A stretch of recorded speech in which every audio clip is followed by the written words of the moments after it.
अस्सलाम वालेकुम रहमतुल्लाहि व बरकातुहू। वफ़ कानून पर सुप्रीम कोर्ट ऑफ इंडिया ने आज बाज़ाब्ता कोई भी फ़ैसला जारी नहीं किया, लेकिन अबूरी फ़ैसला सुप्रीम कोर्ट ऑफ इंडिया ने ज़रूर जारी कर दिया है।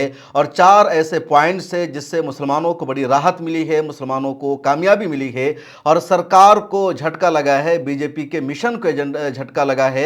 सरकार को सुप्रीम कोर्ट ऑफ इंडिया की तरफ से ज़बरदस्त फटकार लगाई गई। उन चारों पॉइंट्स का तफसील से आगे तस्करा करेंगे। इसके अलावा ये भी बताएंगे कि सुप्रीम कोर्ट ऑफ इंडिया ने क्या क्या अहम तबसरे किए हैं और किस तरह आज जो कुछ सुनवाई हुई वो मुसलमानों के फेवर में है, और कल जो सुनवाई होगी अगर इसी तरह हमारे वकीलों ने जिम्मेदारी का मुजाहरा किया, उन्होंने पूरी तैयारी के साथ अपने मौक़िफ़ को रखा, तो कल भी मुसलमानों को बड़ी जीत मिल सकती है और सुप्रीम कोर्ट इस पूरे मामला को हाई कोर्ट भेजने के बजाय इस पर स्टे भी लगा सकती है। आज तो सुप्रीम कोर्ट में जो कुछ हुआ उससे इशारा ज़रूर मिल गया है कि जल्द ही इस कानून पर स्टे लगाया जा सकता है। जो पहली राहत मिली है या जो अच्छी खबर है सुप्रीम कोर्ट के हवाले से मुसलमानों के लिए वो ये कि सुप्रीम कोर्ट ऑफ इंडिया ने तबसरा करते हुए कहा कि पार्लियामेंट से आए दिन बिल पास होते रहते हैं, पार्लियामेंट का काम ही है कानून बनाना, लेकिन ये आम कानून नहीं है। इस कानून पर स्टे लगाने की मांग की जा रही है। फिलहाल हम इस पर स्टे नहीं लगा रहे हैं, लेकिन इस कानून की जो सुनवाई होगी पूरी तवज्जो के साथ होगी, क्योंकि ये जो कानून है गैर मामूली है, बहुत अहम है और देश के मुसलमानों का जो मामला है वो इससे जुड़ा हुआ है। दूसरा अहम पॉइंट जिसको सुप्रीम कोर्ट ने सीरियस लिया और सुप्रीम कोर्ट ने एक तरह से बुरी फैसला दे दिया वो ये कि जो एक्स ऑफिशियो मेंबर हैं वक्फ बोर्ड के, वो सिर्फ नॉन मुस्लिम रहेंगे, उसके अलावा जितने भी मेंबर्स होंगे वो मुसलमान होंगे। वक्फ कानून पर जो सबसे बड़ा एतराज़ है वो यही कि इसमें 2 नॉन मुस्लिम मेंबर को लाजमी करार दिया गया है। इसके अलावा भी बहुत ज़्यादा मेंबर्स मुसलमान हो सकते हैं। सेंट्रल वक्फ काउंसिल में 22 मेंबर्स है और उसमें 4 के अलावा तमाम के तमाम मेंबर्स के हिंदू होने की या नॉन मुस्लिम होने की बात चल रही थी। सुप्रीम कोर्ट ऑफ इंडिया ने इसको सीरियस लिया और कहा यह मुसलमानों का मामला है, मजहबी मामला है, फिर क्यों यहाँ नॉन मुस्लिम्स को मेंबर बनाया जाएगा। और सुप्रीम कोर्ट ने सीधे सीधे इंटरिम फैसला एक तरह से दे दिया, उबूरी फैसला सुनाया और कहा जो एक्स ऑफिशियो मेंबर्स हैं उसके अलावा जितने मेंबर्स होंगे वो सब के सब मुसलमान ही होंगे। तीसरा अहम पॉइंट और वो ये है कि डीएम को किसी भी ज़मीन के नेचर को तब्दील करने का राइट नहीं होगा। अगर डीएम किसी भी वफ़ की प्रॉपर्टी का सर्वे कराना चाहता है, डीएम उसके नेचर को चेंज करना चाहता है तो ऐसा नहीं होगा। अगर डीएम किसी भी वफ़ की प्रॉपर्टी का सर्वे कराना चाहता है तो डीएम को पहले अदालत में एप्लीकेशन देनी होगी, उसके बाद ही सर्वे कराया जाएगा, लेकिन उस वफ़ की प्रॉपर्टी के नेचर को चेंज नहीं किया जाएगा। तो तीसरी बड़ी कामयाबी और राहत है। और चौथी बड़ी कामयाबी या कह लीजिए चौथी बड़ी राहत ये मिली है कि वक्फ बाय यूज़र के मामले में कहा गया था कि हुकूमत डी नोटिफाई करके बहुत सारे औकाफ की जायदाद को चेंज कर सकती है, उसको औकाफ से छीना जा सकता है। सुप्रीम कोर्ट ऑफ इंडिया ने कहा कि अभी तक जो भी वफ़ की प्रॉपर्टी है वफ़ की ही प्रॉपर्टी रहेगी, उसके नेचर को चेंज नहीं किया जाएगा, डी नोटिफाई करके उसको बदला नहीं जाएगा। तो ये 4 बड़ी कामयाबी मिली है। इसके अलावा सुप्रीम कोर्ट ऑफ इंडिया ने कई सख्त सवाल किए, जैसे सुप्रीम कोर्ट ऑफ इंडिया ने सॉलिसिटर जनरल तुषार मेहता से सवाल किया कि कुछ मस्जिदें 14वीं सदी में बनी हैं, कुछ 15वीं सदी में बनी है, कुछ 16वीं सदी में बनी है और आज़ादी से पहले रजिस्ट्रेशन का बाज़ाब्ता कुछ निज़ाम नहीं था। तो आज के दौर में उन मस्जिदों का जो रजिस्ट्रेशन का निज़ाम है, जो डॉक्यूमेंट्स है, वो कहाँ से आएगा। इस तरह का कानून बनाना सरासर गलत है। चीफ जस्टिस ने मिसाल दी दिल्ली की जामा मस्जिद को और कहा कि वो 400 साल पुरानी मस्जिद है। अब अगर कहा जाए कि उस मस्जिद का जो सील डेट है वो दिखाया जाए, जो डॉक्यूमेंट्स है प्रॉपर्टी के सेल का वो बताया जाए, तो कैसे उसको पेश किया जा सकता है। इसी तरह चीफ जस्टिस ने सख्त सवाल किया सॉलिसिटर जनरल तुषार मेहता से, जो सरकार की नुमाइंदगी कर रहे थे, और कहा कि वक्फ बोर्ड में आप नॉन मुस्लिम्स को मेंबर बना रहे हैं जबकि मुसलमानों का मजहबी मामला है, तो क्या जो हिंदुओं के इंडोमेंट बोर्ड बने हुए हैं या दूसरी कम्युनिटी के जो बोर्ड बने हुए हैं, क्या वहाँ मुसलमानों को भी मेंबर बनाया जाएगा, मुसलमानों को रुकनियत दी जाएगी। और जब सुप्रीम कोर्ट के चीफ जस्टिस ने सवाल किया तो तुषार मेहता ने पलटकर कह दिया कि यहाँ पर आप 3 जजेस हैं और आप तीनों हिंदू हैं, आपका रिलीजन जो है इस्लाम नहीं है, इसके बावजूद आप इस पर बहस कर रहे हैं। तो चीफ जस्टिस सख्त गुस्सा हो गए, उन्होंने मोदी साहब के वकील को डांट लगा दी और कहा कि आप होते कौन हैं हमारे रिलीजन पर सवाल उठाने वाले। जब हम यहाँ पर होते हैं तो हमारा कुछ भी रिलीजन नहीं होता, हम सभी के लिए बराबर होते हैं, हिंदुओं के लिए भी, मुसलमानों के लिए भी, दूसरों के लिए भी, और हमारा काम है इंसान इंसाफ की बुनियाद पर फैसला करना। सुप्रीम कोर्ट ऑफ इंडिया में जिन वकीलों ने आज आर्ग्यूमेंट किया मुसलमानों की तरफ से या पिटिशनर की तरफ से, उसमें कपिल सिब्बल शामिल है, राजीव धवन शामिल है, संजय हेगड़े शामिल है, निज़ाम पाशा शामिल है, अभिषेक मनवी सिंह शामिल है, और इन सब लोगों ने मजबूती के साथ दलीलें पेश की और इनकी दलीलों को सुप्रीम कोर्ट के चीफ जस्टिस ने सीरियस लिया। चीफ जस्टिस ऑफ इंडिया ने सुनवाई के दौरान जो तबसरा किया, जो अहम बातें बताई, उसके कुछ पॉइंट्स मैं आपको बता रहा हूं। जैसे चीफ जस्टिस और चीफ जस्टिस जो है 3 जजेस की बेंच में शामिल है, जिसमें चीफ जस्टिस संजीव खन्ना शामिल है, उसके अलावा विश्वनाथ शामिल है और संजय कुमार शामिल है। जो 3 जजेस की बेंच है, 3 जजेस में से चीफ जस्टिस संजीव खन्ना ने सवाल किया, तबसरा किया कि जब कोई भी प्रॉपर्टी, कोई भी जायदाद 200 साल पहले वक्फ हो चुकी है और उसको वक्फ बोर्ड के तहत भी माना जा रहा है, तो फिर आज के दौर में नया कानून ला करके उसके वक्फ के स्टेटस को कैसे तब्दील किया जा सकता है? ये तो इल्लीगल है, ये तो नेचर के ख़िलाफ़ है। इसी तरह चीफ जस्टिस ने यह भी सवाल किया और कहा कि सेंट्रल वक्फ काउंसिल में गैर मुस्लिमों को शामिल करने की इजाज़त क्यों दी गई है? क्या अगर यही उसूल है, यही पैमाना है, तो फिर हिंदू मजहबी इदारों में भी इस उसूल को अपनाया जाएगा? उन्होंने सवाल किया मिस्टर मेहता से, तुषार मेहता से, जो सॉलिसिटर जनरल है, सरकार की नुमाइंदगी कर रहे थे, कि क्या अब से आप मुसलमानों को हिंदू एंडोमेंट बोर्ड्स का भी हिस्सा बनाएंगे? खुलकर कहिए। और कुछ जवाब नहीं था तुषार मेहता के पास।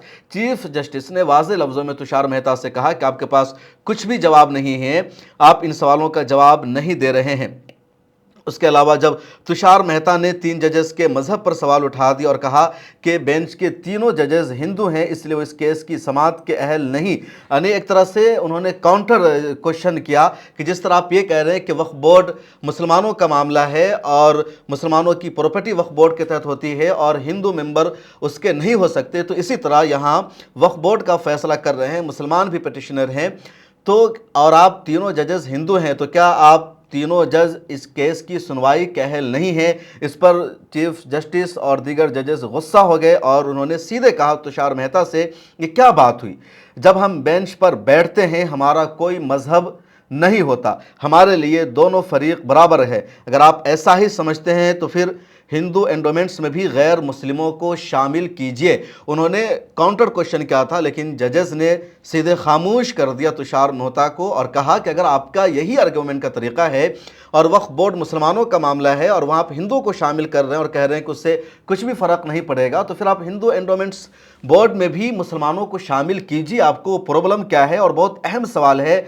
और ये जो सुप्रीम कोर्ट ने आज रिमार्क्स किया है, तबसरा क्या है, मुझे लगता है आइंदा कई दिनों तक इस पर बहस होगी, इस पर तबसरा होगा और इसको कई फैसलों में, कई केसेस में बुनियाद भी बनाया जाएगा। ख़ासतौर पर निचली अदालतों के लिए, हाई कोर्ट्स के लिए एक अहम तबसरा है। उसके अलावा चीफ जस्टिस ने यह भी तबसरा किया कि बरतानवी दौर से पहले, यानी ब्रिटिश एम्पायर से पहले रजिस्ट्रेशन का कोई निज़ाम और सिस्टम नहीं था, न ही पुरानी प्रॉपर्टी ट्रांसफ़र एक्ट मौजूद है। बहुत सारी मस्जिदें ऐसी है जो 14वीं सदी में बनी हुई है, 15वीं सदी की है, 16वीं सदी की है। दिल्ली की जामे मस्जिद की मिसाल मौजूद है, उसकी कोई भी जो सेल डीड्स है वो मौजूद नहीं है।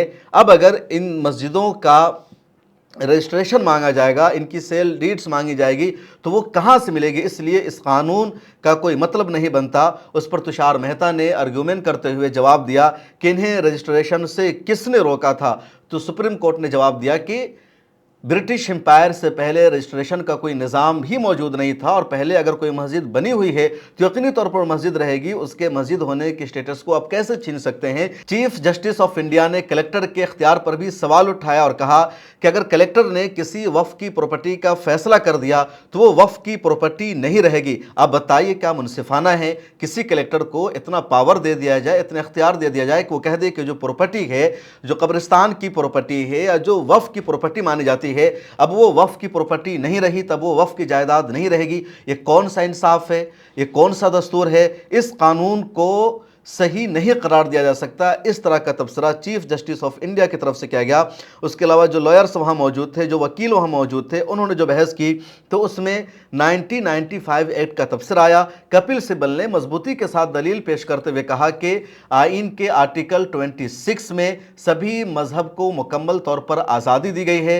इसी तरह आइन के आर्टिकल 14 में सभी को मजहबी आज़ादी दी गई है। और ये जो कानून है, दोनों तीनों जो आर्टिकल है, खा आर्टिकल 14 हो या 19 हो या 26 हो, इन सभी का वायलेशन है और इस कानून को सीधे सीधे रिजेक्ट कर देना चाहिए। शुरू में चीफ जस्टिस ने यह भी कपिल सिब्बल से आर्गूमेंट करते हुए कहा कि पार्लियामेंट ने सिर्फ मुसलमानों के लिए कानून नहीं बनाया है, बल्कि पार्लियामेंट ने हिंदुओं के लिए भी कानून बना रखा है, तो आप कैसे कह सकते हैं कि सिर्फ मुसलमानों के लिए कानून बनाया गया है। शुरू में चीफ जस्टिस ने यह भी कहा कि इस कानून के ऊपर जो सुनवाई होगी तो मज़हब के नज़रिए से नहीं देखा जाएगा, बल्कि इंसाफ की कसौटी पर इसको परखा जाएगा, आइन की कसौटी पर परखा जाएगा और देखा जाएगा जो कानून है आइन के ख़िलाफ़ है या नहीं, इंसाफ के ख़िलाफ़ है नहीं। या हालांकि बाद में चीफ जस्टिस ने इसको मजहबी नुक्ते नज़र से भी देखा और वकीलों की दलील को सीरियस लिया कि जब हिंदुओं के मजहबी इदारों में मुसलमान मेंबर्स नहीं हैं, राम मंदिर ट्रस्ट का भी वहाँ तस्करा हुआ, तो फिर मुसलमानों के बोर्ड में हिंदू क्यों मेंबर्स हो सकते हैं। कपिल सिब्बल ने एक और दलील दी और कहा कि इस कानून के मुताबिक अगर कोई शख्स 5 साल से कम अरसे से इस्लाम कबूल किए हुए है तो वो वफ़ के लिए जायदाद अतिया नहीं कर सकता। ये सरासर गलत है। जायदाद मेरी है, उस पर मेरा हक़ है। इस तरह की पाबंदी हुकूमत कैसे लगा सकती है।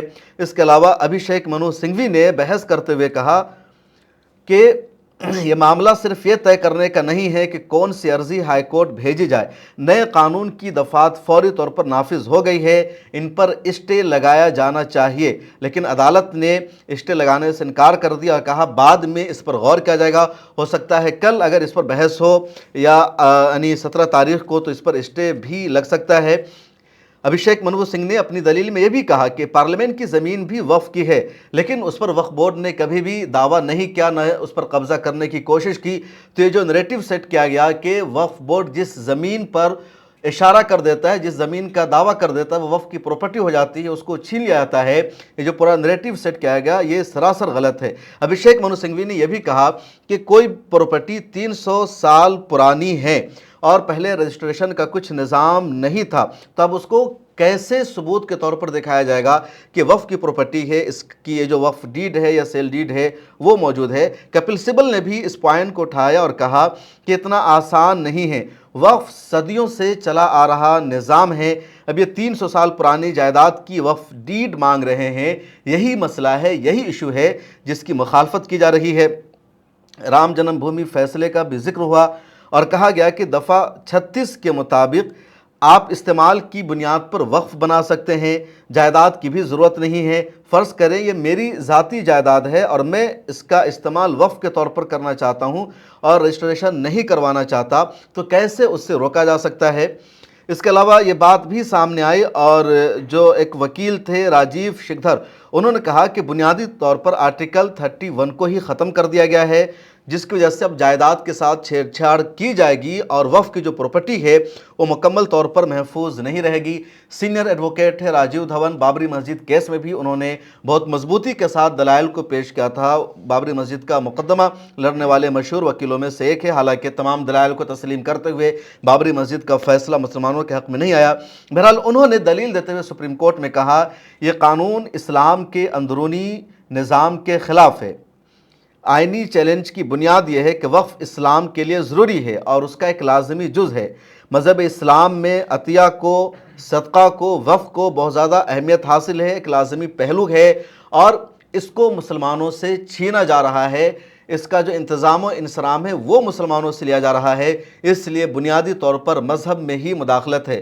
तो जो लॉयर्स थे, खा वो जमीयत उलमा हिंद की तरफ से कपिल सिब्बल हो या असदुद्दीन ओवैसी की तरफ से निज़ाम पाशा हो या अमानतुल्लाह खान की तरफ से वकील हो या जमीयत केरल की तरफ से वकील हो या PCR की तरफ से वकील हो, इन सब वकीलों ने बहुत मजबूती के साथ चीफ जस्टिस के सामने इस मुद्दे को उठाया कि जो वफ़ का पूरा मामला है, पूरा इशू है, ये मजहबी मामला है।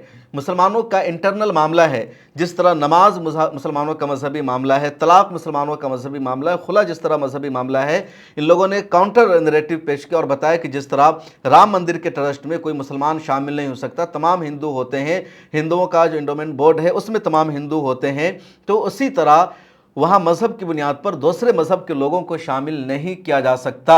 تو یہاں بھی مسلمانوں کا مذہبی معاملہ ہے، یہاں بھی دوسروں کو شامل نہیں کیا جا سکتا، اور اسی بنیاد پر سپریم کورٹ آف انڈیا نے سخت سوال پوچھ لیا ہے۔ کل اس پر بحث ہوگی۔ سپریم کورٹ میں سنوائی مکمل ہو جانے کے بعد جب لائرز باہر نکلے تو انہوں نے اس کو ایک پوزیٹو قرار دیا اور کہا کہ سپریم کورٹ میں جو آج بحث ہوئی ہے وہ بحث مسلمانوں کے حق میں راحت بھری بحث رہی ہے، پوزیٹو ہے، اور اگر اسی لائن پر بحث ہوتی رہی تو مسلمانوں کو بڑی کامیابی مل سکتی ہے۔ ایڈوکیٹ مجیب الرحمان نے بھی میڈیا سے پی ٹی آئی سے بات چیت کی اور انہوں نے بتایا کہ 4 پوائنٹس پر مسلمانوں کو کامیابی ملی ہے۔ پہلے تو یہی کہ سپریم کورٹ نے اس کو سیریس لیا اور کہا کہ اس پر غیر ضروری توجہ مبذول کیا جائے گا۔ کپل سبل باہر نکلتے ہیں، انہوں نے میڈیا سے بات چیت کی اور کہا کہ سپریم کورٹ آف انڈیا نے نان مسلمز کے ممبر ہونے کو سیریس لیا ہے، اس کے علاوہ انہوں نے ڈی نوٹیفائی کرنے سے منع کر دیا ہے اور عبوری طور پر اسٹے لگا دیا ہے کہ جو ابھی وقف کی پراپرٹی ہے اس وقف کی پراپرٹی ہی مانی جائے گی، اس کے اسٹیٹس کو چینج نہیں کیا جائے گا۔ تو جب تک سپریم کورٹ میں یہ کیس پینڈنگ ہے، یہ کیس چلتا رہے گا، اس وقت تک جو نیا قانون ہے فی الحال اس کی جو بعض اہم دفعات ہے وہ نافذ نہیں ہو سکتی ہے، اور اسی لیے میں نے کہا کہ فی الحال مسلمانوں کو کامیابی ملی ہے۔ اب دیکھنا یہ ہے کہ اگلے دنوں میں مسلمانوں کی جو کامیابی ہے برقرار رہ سکتی ہے یا پھر ججز کا جو انداز ہے وہ بدل جائے گا۔ تشار مہتا کی آج پوری تیاری نہیں تھی، جس طرح پارلیمنٹ میں کرن رجیجو نے دوسرے لوگوں نے اپوزیشن کی باتوں کو سیریس نہیں لیا، گول مول جواب دیا، بھٹکانے کی کوشش کی تھی۔ سپریم کورٹ میں بھی سپریم کورٹ کے سامنے اسی طرح کی بے سرپا کی دلیلیں پیش کی گئی، بھٹکانے کی کوشش کی گئی، لیکن سپریم کورٹ نے ان کو پھٹکار لگایا، ڈانٹ لگایا اور کہا یہ سپریم کورٹ ہے، یہاں اس طرح بے سروپا کی دلیلیں نہیں چل سکتی ہے۔ سپریم کورٹ آف انڈیا نے ویسٹ بنگال میں ہونے والے وائلنس پر بھی تشویش کا اظہار کیا اور کہا وائلنس صحیح نہیں ہے، وائلنس اور تشدد کو برداشت نہیں کیا جائے گا، لوگ قانون کو اپنے ہاتھوں میں نہ لیں۔ لیکن سپریم کورٹ آف انڈیا کا یہ تبصرہ آنے کے بعد آل انڈیا مسلم پرسنل لا بورڈ نے، دیگر ملی آرگنائزیشن نے، جمعیت علماء ہند نے، آل انڈیا ملی کونسل نے راحت بھری سانس لی ہے اور ان لوگوں نے کہا کہ جس رخ پر آج بحث ہوئی ہے اس سے ہمیں مزید کامیابی کی امید ہے۔ سپریم کورٹ آف انڈیا میں جن 7 اسٹیٹ کی طرف سے جو بی جے پی کے اسٹیٹ ہے اور انہوں نے سپریم کورٹ میں جو گہار لگائی ہے کہ ان کی عرضی کو بھی سنا جائے اور اس قانون کو باقی رکھا جائے، اس پر اسٹے نہ لگایا جائے۔ کرن رجیجو جو مائنورٹی افیئرز کے منسٹر ہے، انہوں نے سپریم کورٹ کو دھمکانے کا کام کیا تھا اور کہا تھا سپریم کورٹ اس قانون پر اسٹے نہ لگائے، اس پر روک نہ لگائے، اس قانون کو باقی رکھا جائے۔ ان سب چیزوں کو بھی آج سپریم کورٹ آف انڈیا نے نظر انداز کر دیا ہے۔ سپریم کورٹ آف انڈیا میں وقف امینڈمنٹ ایکٹ کے خلاف 73 یعنی 73 پٹیشن دائر کی گئی ہے، ان میں سے 10 پٹیشن پر آج سنوائی ہوئی، اور جن لوگوں کی پٹیشن پر آج سنوائی ہوئی ہے اس میں اسد الدین اویسی یعنی AIMIM کی پٹیشن شامل ہے، APCR، جمعیت علماء ہند، امانت اللہ خان، SDPI اور کچھ دوسری آرگنائزیشن کی پٹیشن شامل ہے۔ آپ کو کیا لگتا ہے سپریم کورٹ کا جو آج کا انداز تھا، سپریم کورٹ کا جو آج کا رخ رہا ہے، آئندہ بھی ایسا ہی رہے گا یا پھر سپریم کورٹ کا انداز بدل جائے گا؟ آپ کے تبصرے کا ہمیں انتظار رہے گا۔ دیجیے اجازت، پھر ملتے ہیں کسی اور ویڈیو میں۔ ملت ٹائمز کو جاری رکھنے اور مضبوط بنانے کے لیے ہماری آرتھک سہایتا کیجیے۔ یہ ایک آزاد میڈیا ہاؤس اور کمزوروں کی آواز ہے۔